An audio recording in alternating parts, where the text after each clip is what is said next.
سلام بن مسکین ابو روح بصری نے بیان کیا، کہا کہ ہم سے ثابت نے بیان کیا، ان سے حضرت انس رضی اللہ عنہ نے، کہ کچھ لوگوں کو بیماری تھی۔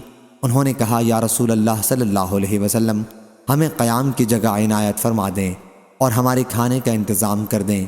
پھر جب وہ لوگ تندرست ہو گئے تو انہوں نے کہا کہ مدینہ کی آب و ہوا خراب ہے۔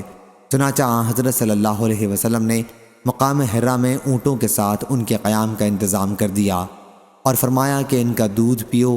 جب وہ تندرست ہو گئے تو انہوں نے آپ کے چرواہے کو قتل کر دیا اور اونٹوں کو ہانک کر لے گئے۔ حضرت صلی اللہ علیہ وسلم نے ان کے پیچھے آدمی دوڑائے اور وہ پکڑے گئے، جیسا کہ انہوں نے چرواہے کے ساتھ کیا تھا، آپ نے بھی ویسا ہی کیا۔ ان کے ہاتھ پاؤں کٹوا دیے اور ان کی آنکھوں میں سلائی پھروا دی۔ میں نے ان میں سے ایک شخص کو دیکھا کہ زبان سے زمین چاٹتا تھا اور اسی حالت میں وہ مر گیا۔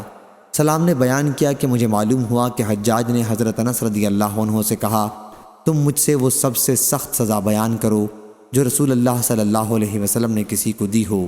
تو انہوں نے یہی واقعہ بیان کیا۔ جب حضرت امام حسن بصری رحمہ اللہ تک یہ بات پہنچی تو انہوں نے کہا کاش وہ یہ حدیث حجاج سے بیان نہ کرتے۔ صحیح بخاری حدیث نمبر 5000